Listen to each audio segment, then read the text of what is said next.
Friends मुझे आपण मानक पई नहीं आसी बाळर सबु प्रॉब्लम को दूर करने पई मात्र दुईटी जिनिस जहाँ आमर घरर आखपाखर ही मिल जाई थाए। एथिरे खास कथा है बिना परिश्रम रे बिना खर्च रे बहुत सारा बेनिफिट आमे पाई परिबा। बाळ को खाली लंबा ही नहीं तार मूल को भी मजबूत करी थाए। जदि पतला चुटी थाए ताहले मोटा ही जाई थाए, बाळ मुलायम आ चमकदार ही जाई थाए। स्केल्प रे जो ड्राइनेस थाए से चली जाई थाए आ डेंड्रफ भी चली जाई थाए। ए सबु प्रॉब्लम्स रो गुटे ही उपाय मु आज आपण मानक पई नहीं आसी। या को बनैबा बहुत सहज ही थाए और यूज करिबा भी सहज ही थाए। तो चलंतु बनैबा स्टार्ट करिबा। Hi everyone, welcome to Radha's kitchen. Friends मु एठी 8 रु 10 टी 5 पाखुड़ा वाला लाल मंदार फूल नहीं आर मु डेम्फी को बाहर कर नहीं देखि पारुथिबे। एई लाल मंदार फूल आमर घरर पाखा आखरे मिल जाई थाए, कोनोसी गार्डन रे मिल जाई थाए। आकु हिबिस्कस भी कही थांती आउ किए आकु चाइना रोज भी कही थांती। एई लाल मंदार फूल रे एमिनो एसिड सांगरे विटामिन ए आउ सी भी मिल जाई थाए, जहाँ आमर रुखा सुखा बाळ पई रे प्राकृतिक कंडीशनर रो काम करि थाए।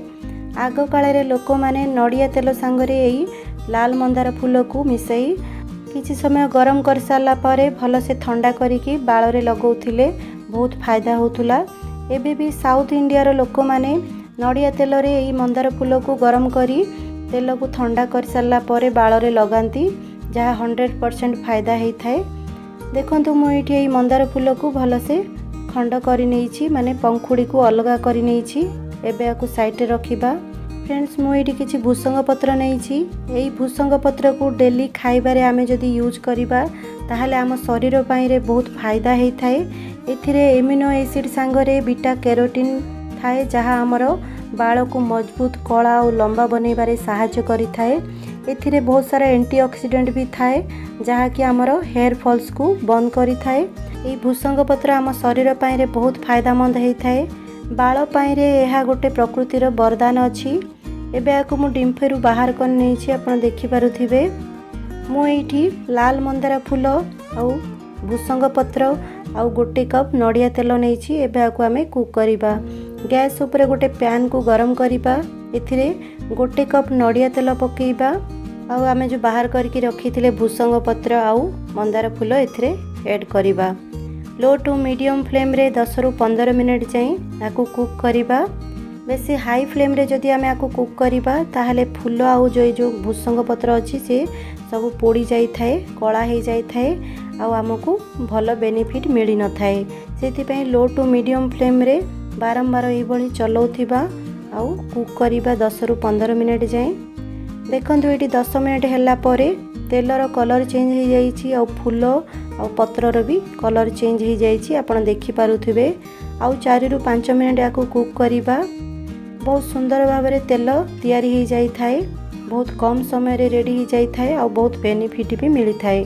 फ्रेंड्स यही नियंतु हमर तेल रेडी हो जाइछि। एबे आमे गैस ऑफ करि नबा। बेसी समय आकु आउ कुक करिबानी, नहले फूल सब जली जाई थाए और भल बेनिफिट मिली न थाए। एबे आकु 15 रु 20 घंटा जाए एई भली तेल रे छाड़ी दबा, ताहाले फूल आउ जो पत्रर जेतिक पोषक तत्व तेल रे पळै जाई थाए और भल आमको फायदा हे थाए। 15 घंटा परे मु एठी गोटे छोट काचर बोतल नेछि। एबे एथिरे से तेल को छाणी नबा। जो आमे ठंडा करके रखिथिले आकु छाणी नबा। केबे भी आपण काच बोतल रे ही तेल को रखिबे, प्लास्टिक बोतल रे स्मेल करी जाई थाए और भल फायदा हे न थाए। एका संगरे बहुत सारा तेल बनै की रखिबेनी, नहले स्मेल करी जिवो। अल्प अल्प तेल बनै की आपण लगै पारिबे। सप्ताह को 2 रु 3 दिन लगैबे। राति रे सोइबा पूर्वरु ए तेल को बाळ रे आ बाळर मूल रे भी भल से मालिश करिवे और सकाळु बाळ को धोई नेबे। ए तेल को मु निजे व्यवहार करूछि, सेथमे आपनक संगरे शेयर कली। आपण भी जरूर ट्राई करंतु।